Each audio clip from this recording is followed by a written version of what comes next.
Good morning. Welcome to the Celtic Way Morning Briefing Live. I'm Tony Haggerty at Haggerty10 on the Twitter handle. As you can see, it's Thursday the 16th of November, and I'm delighted to be joined by Herald Sports writer Graeme McGarry. Good morning, Graeme. How you doing? Morning, Tony. I'm good. Thanks, pal. You? Yes, indeed. Young Ryan's sunning it in Tenerife. So drafting, I think it's what's called drafting in ringers and all sorts, aren't we? This week? I wasn't Tenerife, no offence, Tony, but yes, exactly. Overage under 21 players and all that, you know what I mean? That kind of thing. But there you go. But no, delighted to see you. Certainly we shall talk all things Celtic in the fullness of time. But first things first, we big up our sponsor. As you can see, MPH Group for all your plumbing, heating, kitchen and bathroom needs. MPH Group, we say thank you to them because they are the sponsors of the Celtic Way morning briefing. Pre-match and post-match briefings are brought to you by MPH Group.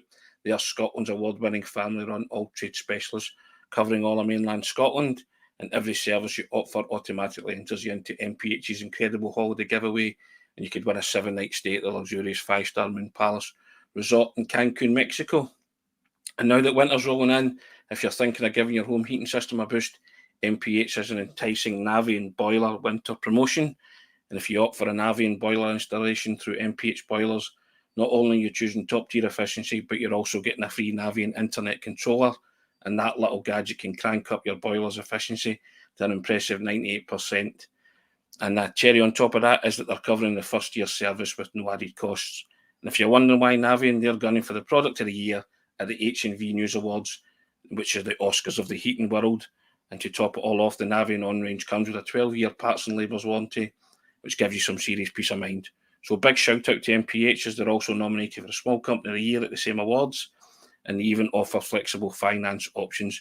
So gear up for a winter chill and consider making a smart move with MPH and Navian, and you'll find all the links to MPH's social media sites and telephone number in the description of this video, and we say thank you to them. There, Graeme, I got through that. It's always a bit of a mouthful, but we get there. There you go. Thank you very much. Now, as I said the other day with Kevin, I'm the old boiler on this, so there you go. So your old dial start talking all things Celtic. Now, Graeme, you can always tell it's international week, and usually the ones round about this time of the year kind of spawn the transfer interest, don't they? And Celtic have been linked with another Japanese midfielder, and I'll get his name, the pronunciation right, hopefully. They're reportedly keen on signing FC Nuremberg star Kanji Okunuki. This is according to Sky Sports in Germany, and they've claimed that Celtic have really interested in the midfielder, and they've scouted him intensively in recent weeks. He scored 4 goals and 2 assists for the Bundesliga 2 team across 15 appearances so far, and Nuremberg currently sit 8th in the table. But he's supposedly one of Celtic's top targets. And interestingly enough, Hearts thought they had a deal to sign him in the summer for 400 grand, but he opted to sign for Nuremberg instead, and kind of left Hearts a bit upset about that. Joe Savage, their sporting director, said, "We thought we'd done the deal, and then out of nowhere his agent contacted him to say he was going to FC Nuremberg because they were prepared to offer more money, but Hearts had everything agreed." Another Japanese midfielder coming in, Celtic they've done very well in the Asian market since Ange kind of targeted that when he came in at first. Brought quite a lot of Japanese and South Korean players, Graeme. Celtic supporters waking up to that. Do you think that's the kind of player that will excite them, or are they kind of a bit meh about it all, do you think? I think it's a bit meh. I mean, listen, no harm with the boy. I don't know much about him. You know, all I would say is that what probably differentiates him from some of the players that have been brought in. I know Haggerty had a wee bit of experience in Europe before he came over, but this guy obviously is 24 years old and he's had a bit of time playing in Europe. So time to get acclimatised to a different culture, different style of football. I know it's a wee bit different from Scottish football, obviously. But he's played in Poland, I think, as well, hasn't he, for Gornik Zabrze? So, so he's been about, and you know, he's not a youngster either. So I don't know. It kind of strikes me as the type of player that Brendan was saying recently that he's not really wanting to bring to the club at the moment in terms of being a project player.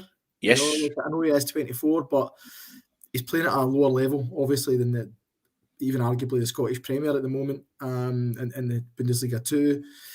He seems to be doing all right. His numbers are solid, but I would question whether that's a priority area for Celtic at the moment. I think you said just before we come on, Tony, there's a lot of areas in the team that maybe the fans would like to see addressed, and probably midfield is not one of them, So I don't really know where he'd fit into the team. You've got guys who are on the bench kicking their heels as it is in that position. It would have to be something really special to come in and sort of upset that midfield trio when Rio Hatate's back. So, yeah, I'm a wee bit kind of, I'm not overly kind of blown away by it. But listen, no harm to the boy. He might be a great player. And as you say, Celtic have had success with Japanese players before. Doesn't necessarily mean they should always go to that market. But at the same time, they probably know that they can bring him here. They've got the infrastructure in place that will support them and probably get the most out of these players. But as I say, at this moment in time, strikes me as a wee bit of a project. It strikes me as coming in an area of the team where Celtic are pretty well served. A left-sided attacking midfielder game, but yeah, I think the phrase well served and well stocked for midfielders certainly applies to Celtic, doesn't it?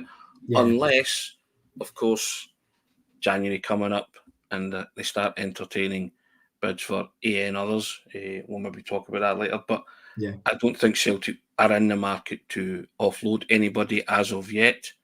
No. I mean, you don't know the inner workings of the inner sanctum at Celtic, you never know, but I would have thought Brendan's trying to build something, isn't he, rather than kind of dismantle anything that's there at the minute, so, but that would be my reading and thinking about it.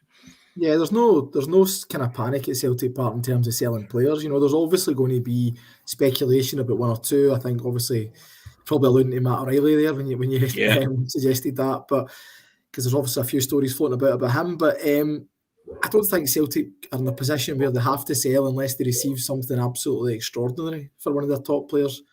They've been quite savvy, quite smart in terms of tying these boys down. Especially since the summer, and in the case of O'Reilly, who we're probably going to talk about, I would guess, he's just signed a new deal. So the club are in a pretty strong position. I don't see them selling many of their top assets in January unless there's something absolutely ridiculous comes out of the woodwork. Yeah, and that was the whole point of getting all their top players tied down, wasn't it, Graeme?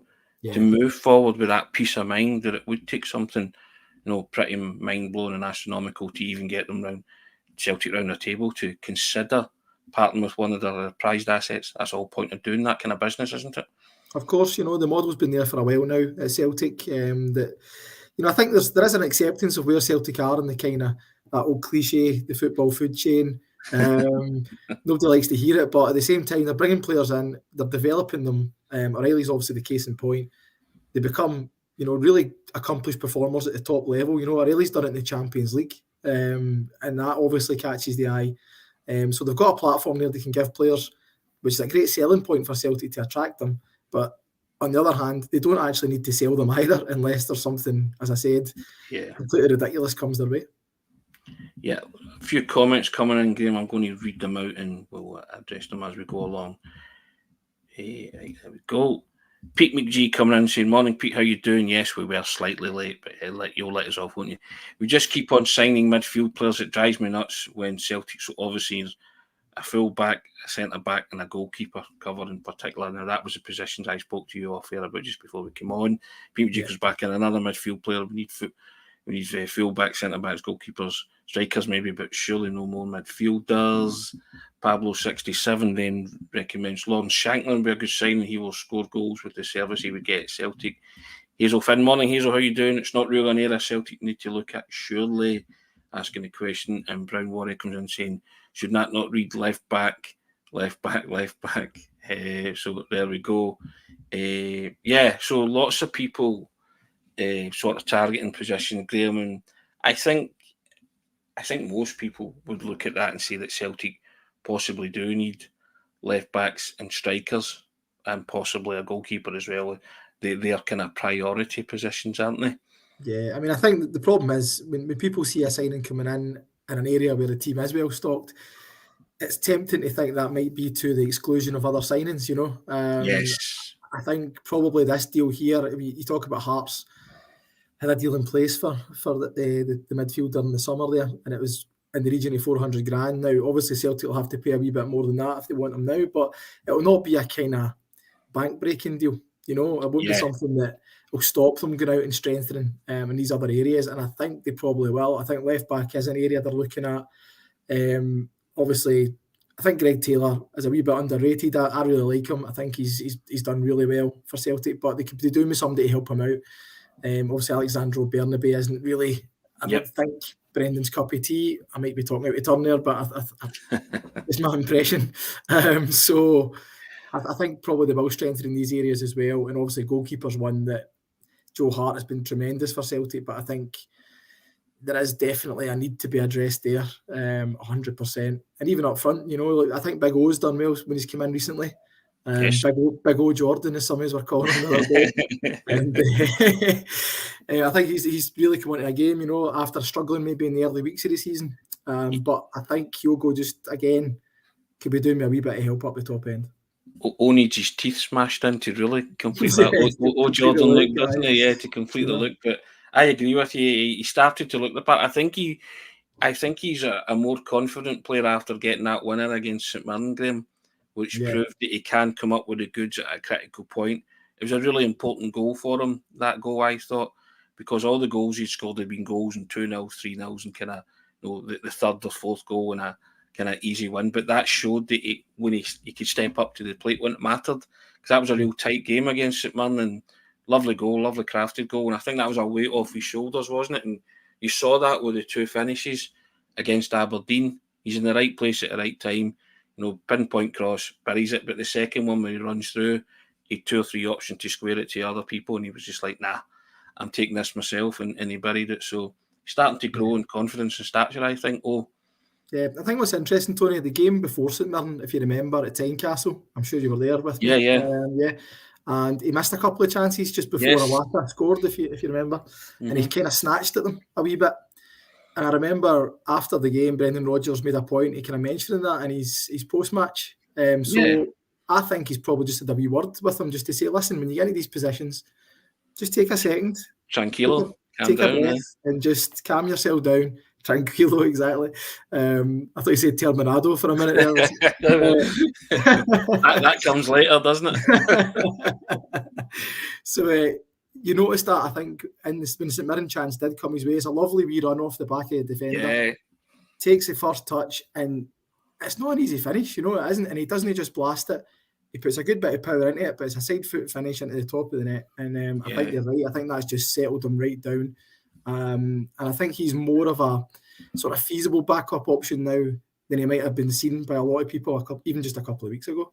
And it's funny you mentioned that game, because Iwata's goal, Iwata just sort of said, "Oh, give me that ball," and he struck it into the net after all about 2 or 3 swipes at it, didn't he? I'll finish it, mate. Exactly. Hit the road, leave this to the professionals type thing, and that's what it looked like. But yeah, and Brendan did mention that, and I guess these are the things that, you know, I say mark Brendan out as a kind of elite level manager, because he clearly mentioned it and let everybody know what he was thinking, but he's clearly taken O aside and had that chat with them, as he's done with many players. He's had the chat with Matt O'Reilly about his goal contribution. He's had the chat with David Turnbull about his contributions as well, and various others. Even had the warning shot over the bow with Rio Hatate at the start of the season.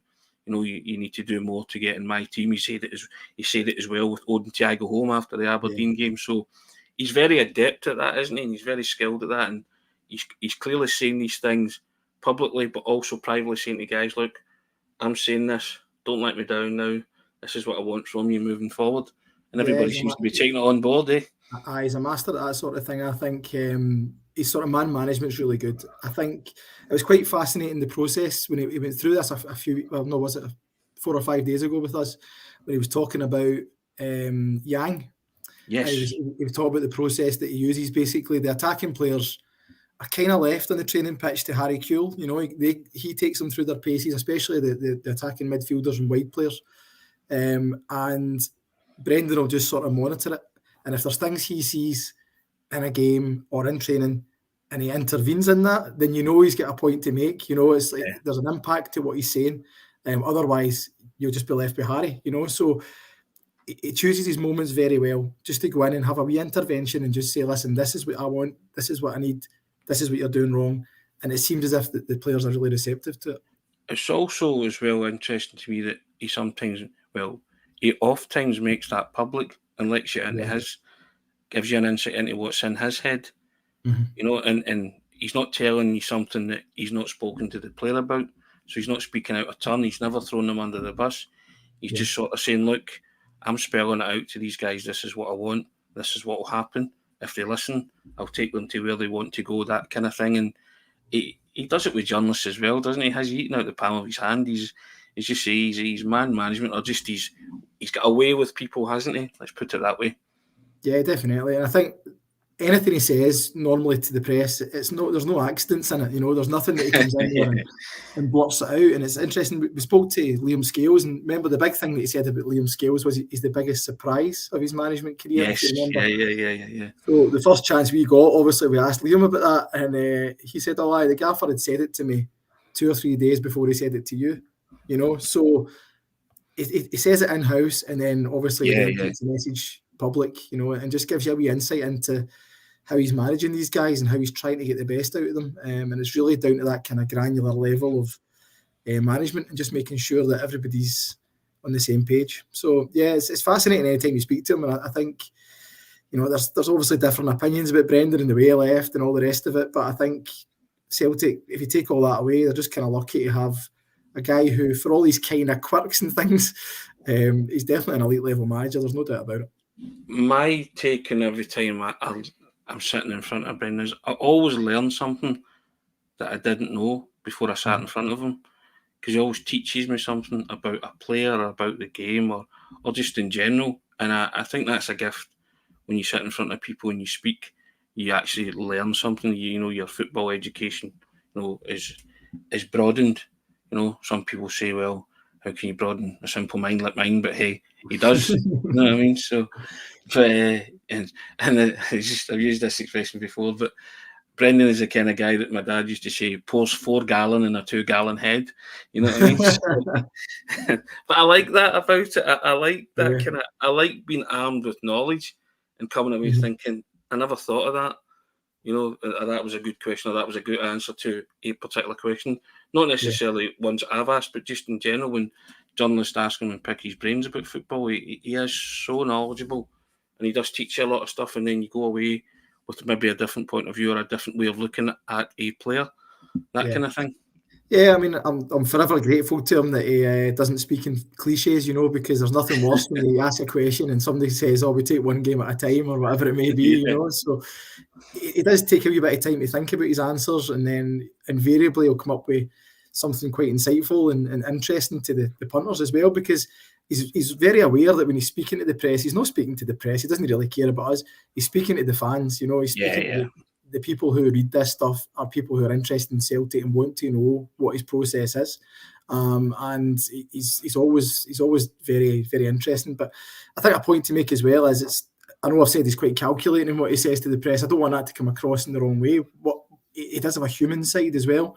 And I think that's a kind of key to how he gets the best out of players, because he just treats them as individuals. They're not just, footballers at the end of the day. He wants to know everything that's going on in their lives. And I think that's a real secret to his success, that he makes everybody feel as if they're important, even the guys who might be on the bench or they might not even be in the squads. He's taking the time to get to know them and know their families and know what makes them tick, and make them the best players they can be. Ultimately, if that means they make an impact for Celtic, then brilliant. But if not, he's still trying to make them the best player and the best individual they can be every day. But I've noticed a difference in him this time around. Yeah, I think he's more cold and calculated in terms of the football side of things. He's still the same person in terms of his personality and the way he's personable with players, but there's a more cold and calculating edge to him in terms of the football business, in my opinion. Yeah, I think that's probably a fair point. I think he sees things coming now that maybe he didn't in the past, So I think when Michael Beale, for instance, was having a wee, pop back and forward, a wee kind of passive-aggressive pop at him earlier on in the summer, before he kind of was packed off. Brendan kind of just toyed with him a wee bit. I thought he saw these kind of things coming. He responded in a way that let Beale know that he wasn't going to stand for it, but at the same time that he wasn't actually going to rise to it either, and it just felt as if it was two guys operating on a slightly different level for me. My thing with that was that I always thought that Brendan would go to Ibrox and win.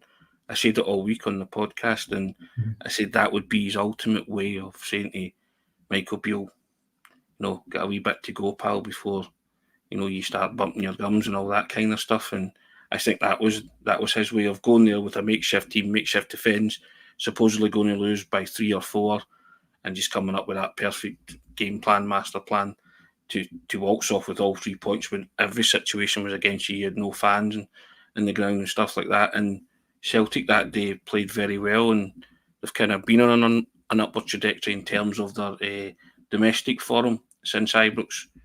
I sat beside you that day as well, and thought Celtic were well worth that win. And the blips so far have been what St Johnstone and Hibernian, where they've drew a blank.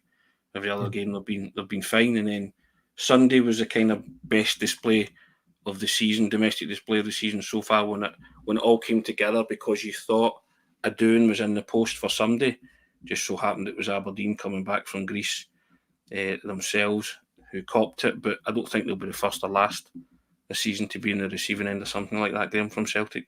No, absolutely not. I think the team are starting to kind of click into gear, and I think there was a frustration after what happened in Madrid. I was over at the game, and I actually thought Celtic played all right. maybe going against the grain, but up until Maeda was sent off, I thought, they were well in the game. They were in it. The goal was a bad one. It was a really sloppy goal to lose, but they were holding the ball. You can argue that Atletico Madrid might have been letting them have the ball, but I thought Celtic passed it quite well. And showed a wee bit of a threat themselves. And obviously when the wheels came off, when Maeda sent off, which we can argue about as well, I'm sure you did at the time, I just felt as if after the match there was a frustration. There definitely was a kind of fire in the players to say, you know what, that was a bit harsh on us, it was difficult, but we're going to show that we really are a team and we can do that to teams as well. So I'm quite looking forward to the next few weeks. I think, well, my son's a Motherwell supporter, so he's not looking forward to next Saturday. But over and above that, I'm really looking forward to seeing how they use what happened in Madrid to fuel them when they go to Rome. And I think there's going to be a much improved display, I guess, over the piece. And as long as they can keep 11 men on the park, I think you'll find Celtic. I don't know, I've just got a wee feeling they might get a result over there. Has been known, Graeme, to go to Rome and win. Has been known. If you know your history and all that, yeah. Now, Charlie McGarvey comes in still talking about the window, saying this window definitely next summer will tell if Rodgers controls the signing. If he's not back, he would be right to walk again. Seen this a lot about people saying, the manager, to use your word that you used a minute ago, terminado. If he's not in charge of stuff. It was the word they used, just before the end of his reign the first time. Is that drastic talk, Graeme? Do you think that's kind of panic talk?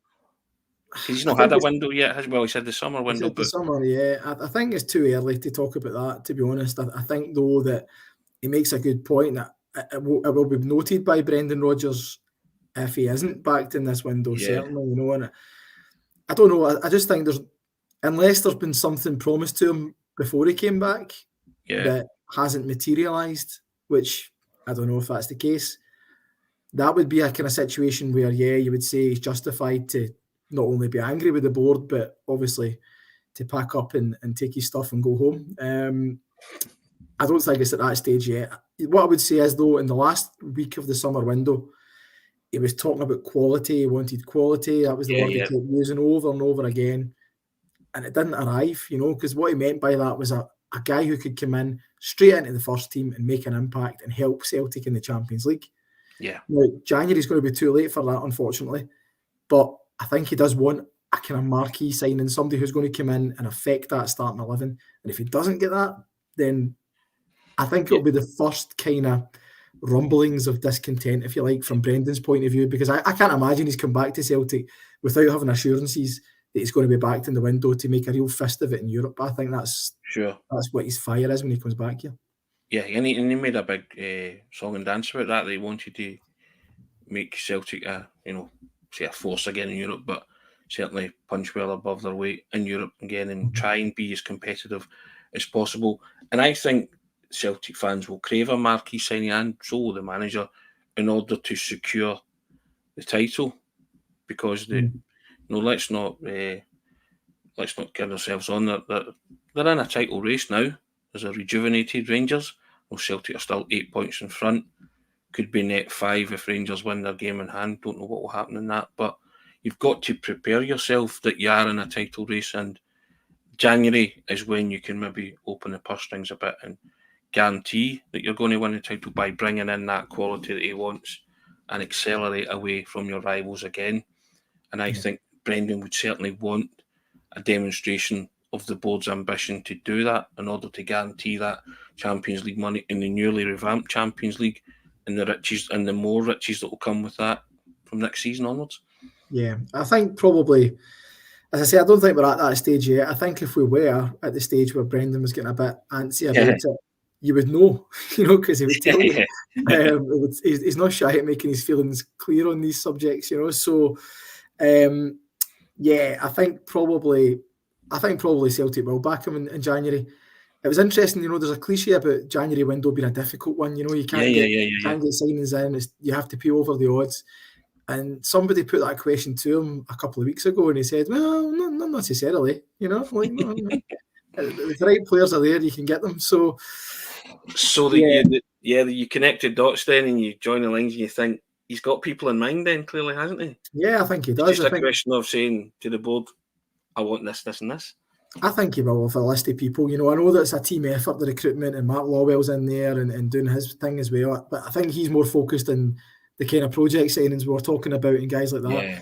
Brendan will have in his mind a list of players who he wants, who he knows, and who he knows will come in and make an impact. Now, listen, it's very easy to say that. It's difficult to then attract them to Scotland sometimes. That's the tricky thing. And I think that was a frustration for Brendan first time around as well. But the Celtic offering that they can give to players who are maybe a wee bit more advanced in their careers, no guys who are just complete projects. I mean, guys who are accomplished players coming out at the prime of their careers, or just before that maybe, is a great one. Champions League football, if you can secure that every year, playing in front of 60,000 people every week, I'm sure the wages are all right.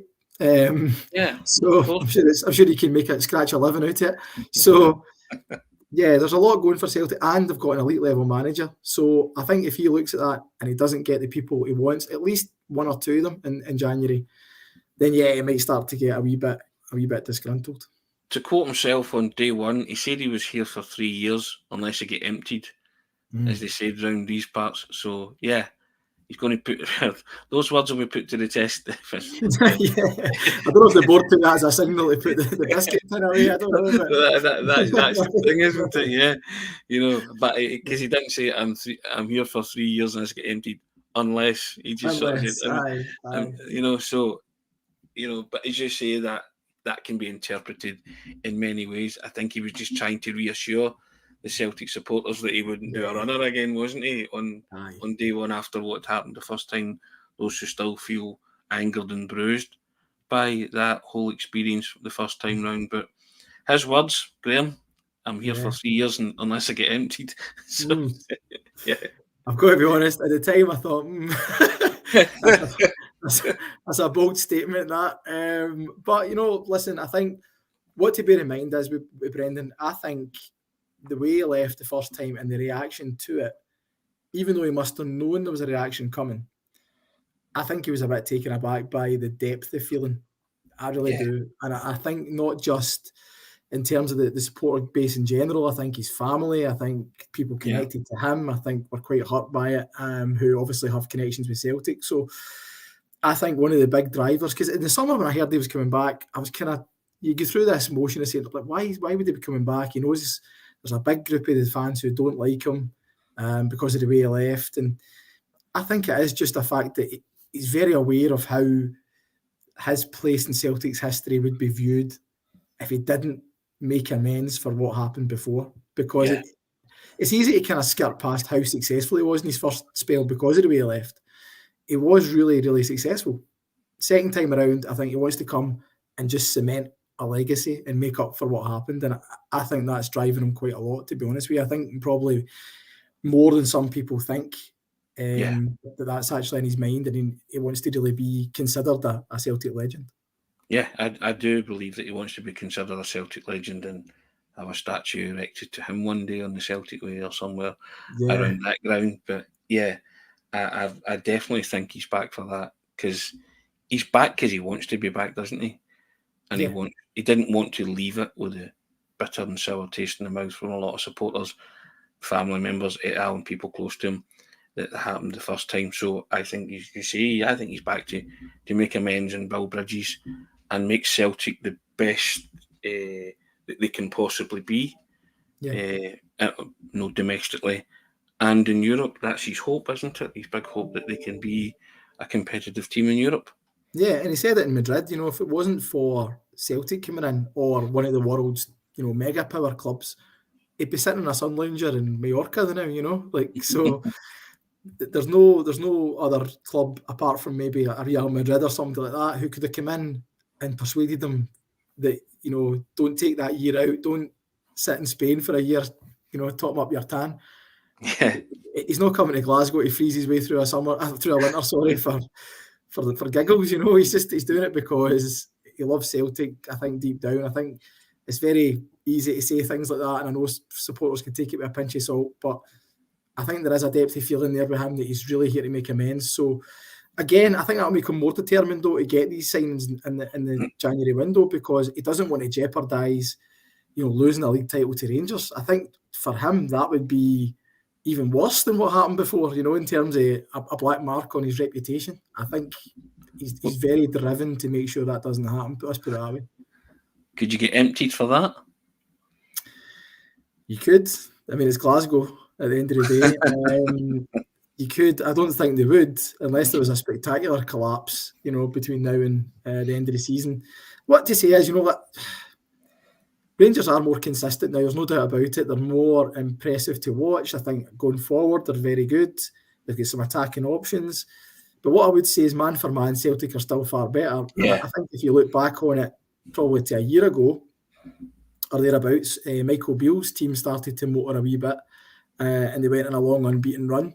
But they still couldn't get near Celtic, because Celtic, they were a better football team. Their standards, exactly. Yeah. So the only thing that can beat Celtic now is themselves, so as long as they maintain their quality and they maintain their standards, I can't see this Rangers team going unbeaten, and I can't see them beating Celtic 3 times to win the title, twice to win the title, so it's all in Celtic's hands as far as I'm concerned. Yeah. I think in terms of the title race, and barring a major collapse, I can't see anything other than a Celtic title win.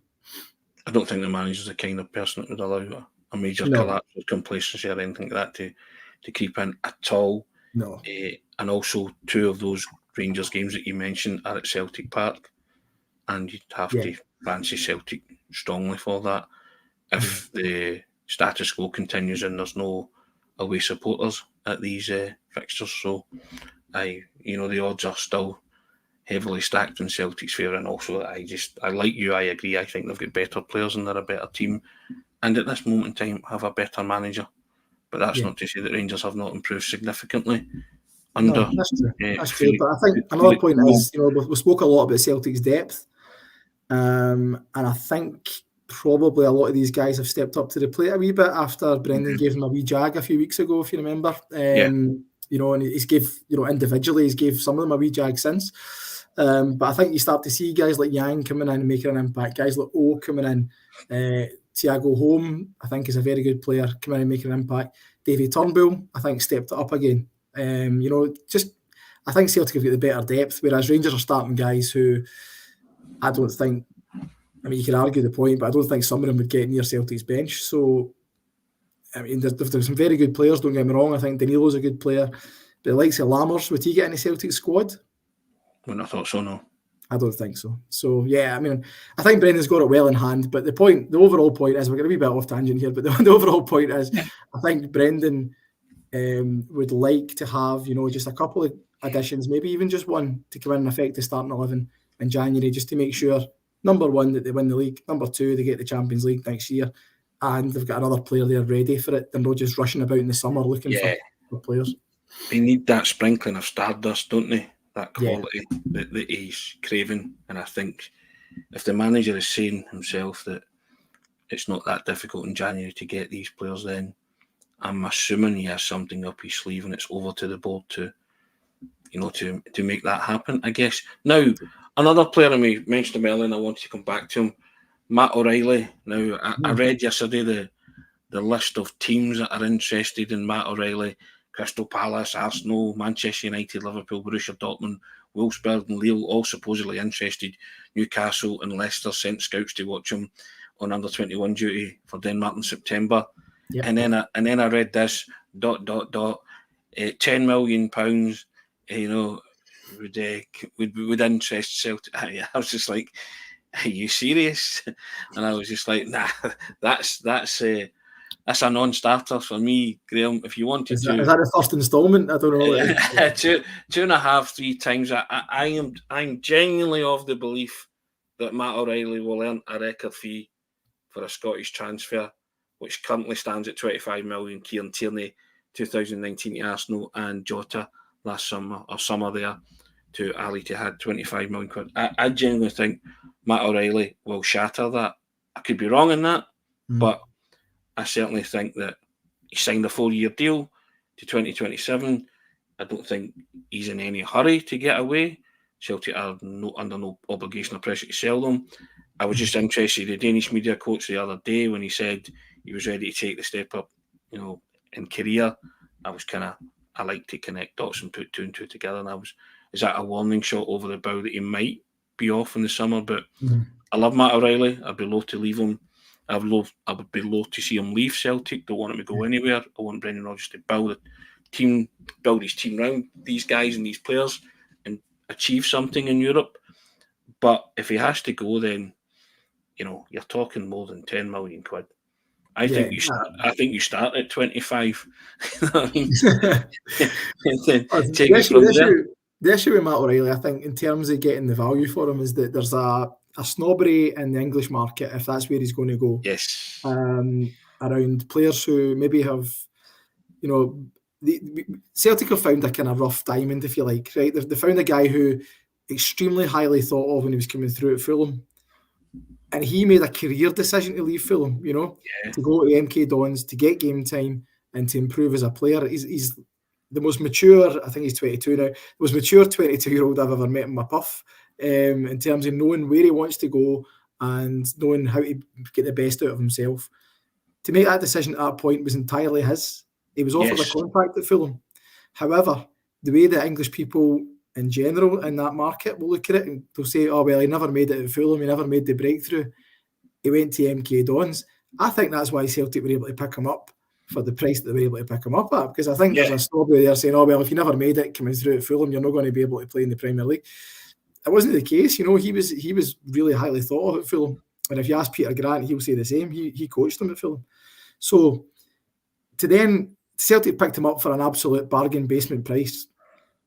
Well, a kind of West Ham or an Arsenal or whoever it may be look at him and say, oh, well, he's done well in Scotland, I'm going to give 25 million when they paid 1.2 for him or whatever it was. Probably not. And I think that's nothing. It's not a reflection on Matt's ability at all. I agree with you completely. I think he's in that same bracket as Kieran Tierney, as Jota. In fact, arguably, I think he offers more than Jota on a more consistent basis. Completely different players, of course, different positions, but I just think if you offered me Matt O'Reilly in my team or you offered me Jota in my team, I would take Matt O'Reilly every day of the week.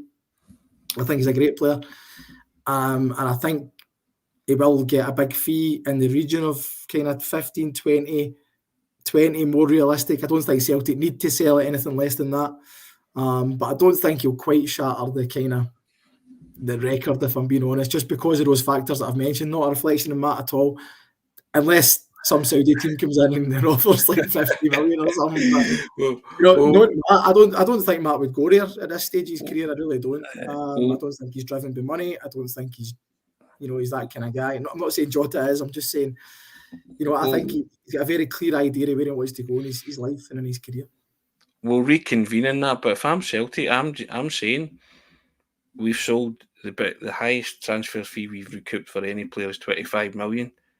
start there and we'll chat. I wouldn't invite MD around a table. I think 10 million is quite insulting. And I go back to it, he knocked back a 3-year deal at Fulham. This was a guy who under 16s was rubbing with England, was rubbing shoulders with the likes of Phil Foden and Jadon Sancho. So he was keeping elite company and holding his own. And people will tell you he was an excellent footballer, and he gambled on himself, and that takes guts, doesn't it? Yeah, that absolutely. He was training in a park with his dad and all that. After he left Fulham and then he went to MK Dons, and he did really well there. And kudos to whoever it was in Celtic's scouting department that saw him, because he's been a phenomenal player. Yeah. I think there's two sides to it as well. You've got to factor in that Celtic will have sold a move to Celtic on the basis of, if you do really well and a massive club comes in for you, and the English Premier League or La Liga or whoever it is, then we'll be fair with you. It's not a case. There's a balance to be struck between getting the full value for money and obviously looking after the boy as well. I think but he has signed a new deal recently, so and by signing that new deal, you guarantee one thing, that you hold all the cards and the aces whenever these clubs come calling. But and again, I wonder if in those negotiations, Tony, and I don't know, this is not inside information, I don't know, maybe sometimes just through experience, there is a wee chat to say, if you sign the deal, we'll be fair with you. We're protecting our investment. We're making sure we get, value for you, but we'll be fair with you as well. I don't think... Listen, of course, that's with every kind of negotiation, isn't it, that these things happen. But I think Celtic are perfectly within their rights to say, here's our record. If you want to come and take this guy, we value him as highly as anybody in the last while to play for Celtic. So you're going to have to empty your wallet, basically. I think as well, the fact empty your wallet and the back of the couch and your trousers and the ones hanging in the wardrobe. You're giving us lock, stock, the lot. You know what I mean, for this guy. Because I think the fact if you don't, I'm not selling him. Yeah, correct. He's done it at Champions League level. And the fact he's done it at Champions League level tells me he's standing there with the Man of the Match award against Atletico Madrid in the game at Celtic Park. He can hold his own in elite company. The Danish under-21 coach, Sorensen, said, Jesper Sorensen, isn't it? Jesper, said he watched him against Real Madrid last season and he stood out in the game at Celtic Park. So he is holding his own in esteemed company. Now, it's not hyperbole from me or hyperbolic from me to say that he's worth that kind of money, because I kind of know what I'm watching, and I think Celtic are well within their rights to hold out for that kind of money. Again, he's only worth what someone's willing to pay. But I think in this case, this is a special and talented footballer, and I think Celtic should hold out for more than 25 million quid. Because I think somebody would be willing to pay for it. Because as he's shown on that stage, he can cut it. And I don't say that about many footballers. Yeah. And what I would say, the point to make as well is, Matt isn't agitating for a move. No, he's not. Whether he means, he's very happy where he is. And despite the kind of quotes that came out, I think what he's meaning is he's ready. If it happened, he could go there and he could hold his own, no problem at all. But, I mean, as he said himself, he's already playing for a massive club, he's already in a situation where he's improving as a player. He's got a great environment. He's flourishing under a manager that he likes, somebody that's getting the best out of him. And he seems happy in his day-to-day life as well. So, and I've said before, there's a Danish media obsession with him playing in one of the big leagues. It's kind of like they always ask him when he's away, are you happy at Celtic? Where do you see your future? He's not got a crystal ball, but he's always very diplomatic, and he does tell them, I'm at a massive club, I'm playing Champions League football, that kind of thing, I'm winning trophies. And they're like, but are you ready and all that? And these kind of loaded questions. And I get that's part and parcel of the game, but I think, yes, as you say, he's not a disruptive element or the disruptive influence in that dressing room. He's far from it. He's a model professional, and he will take what happens. He said himself, whatever. So what will be, but if it comes along, so be it. But he's not saying, I want to leave. No, absolutely not. I think, ever since he's come in, he's very thoughtful in the answers that he gives to questions, and I think there's a real sort of authenticity about him that you don't necessarily get all the time from footballers. And I think when he says that he's happy here, you believe it. You know, he absolutely, it's been a fantastic move for him. You know, in terms of coming to Celtic, because at MK Dons, although he was doing well, you know, he was a kind of undiscovered, as I said, unpolished diamond, if you like. And Celtic have just kind of smoothed off the edges. He's come in and he's thrived, and now he's played in the Champions League, which he always wanted to do. So, yeah, I don't think he's got ants in his pants or anything like that. You know, I don't think he's agitating to go. I just think these stories will always be there, as you say. When he speaks to the Danish media, it's natural that they're going to ask him that kind of thing. But he's very polite and he'll say the right things. But I think there's no cause for alarm for Celtic supporters. I don't think, as I said before, I don't think he's going anywhere in January for a start. And unless there was a kind of stupendous offer that came from nowhere. Speaking of people that are very polite and say the right things, a bit like yourself, Graeme. Thank you, mate. That's been 46 minutes of gold, man. I really enjoyed that. You try and stretch it out over international week because it's really tough, you know. That 2 weeks without club football drags in. But no, enjoyed the chat, sir. Thank you very much for coming on the programme. Really appreciate it. Me, enjoyed it. No worries. We'll try and keep some more stuff for tomorrow. We'll worry about tomorrow, Graeme. But yeah, that's. I'm going to make a prediction. Can I make a prediction, Tony? Go on then. Go on. Tomorrow you're going to be talking about Callum McGregor, because I think he's going to be the main man for Scotland tonight. I think he's not going to get a rest. No, he's absolutely not. No, he had his rest. In France. That's it. So I was actually thinking, you know, the funny stat, he only had 11 caps before Steve Clarke came in, and now he's got 56. You know, so he's pivotal in this team, and I'm actually really looking forward to watching him tonight, because I think with Robertson out and Tierney out, there's a wee bit of onus on him just to kind of step up as a leader. I know McGinn will captain the team, but I think McGregor is going to be so important for Scotland tonight, and I'm really looking forward to seeing how he does, I've got to be honest. Don't mention John McGinn. You're on a Celtic way. Oh, sorry. So I didn't want to bring that back up. Kenny Rogers, John McGinn. You come back to me tomorrow. I think we'll be talking about old ones. Oh, there you go. Done that. As I say, Callum McGregor's going to outshine him tonight. I'll tell you that. Well, here's hoping he does. But Graeme, really enjoyed that, sir. Thank you so much.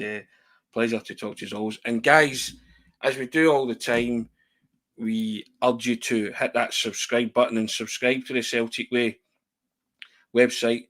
It costs you £4 for 4 months or £18 for a yearly subscription. Why not take out the yearly subscription? And you can help support top quality football journalism in the process. Hit that subscribe button, troops. www.celticway.co.uk/subscribe. That's www.celticway.co.uk/subscribe. And we also say thank you to our sponsors, MPH Group, for all your plumbing, heating, kitchen and bathroom needs, and as well as the Navian boiler promotion. The links to that are in the description of this video. So have a check out at them. And we say thank you to MPH Group for their sponsorship of the Celtic Way morning briefing and pre and post match briefings. But yeah, if you like what we do, guys, hit the subscribe button. All the YouTube videos are free, but we can't do it without your help. And hit that www.celticway.co.uk/subscribe. Graeme, thank you very much. That's a terrific Thursday. Really enjoyed that, sir. That set me up nicely for the day. We shall watch Callum McGregor be a star of the show tonight. I'll hold you to that at some point. You can come back on and tell me he was or he wasn't. There you go. But guys, have a terrific Thursday. We'll see you tomorrow, hopefully for a fabulous Friday. But Graeme, thanks a lot. Top man. Thanks, Tony. Cheers, mate.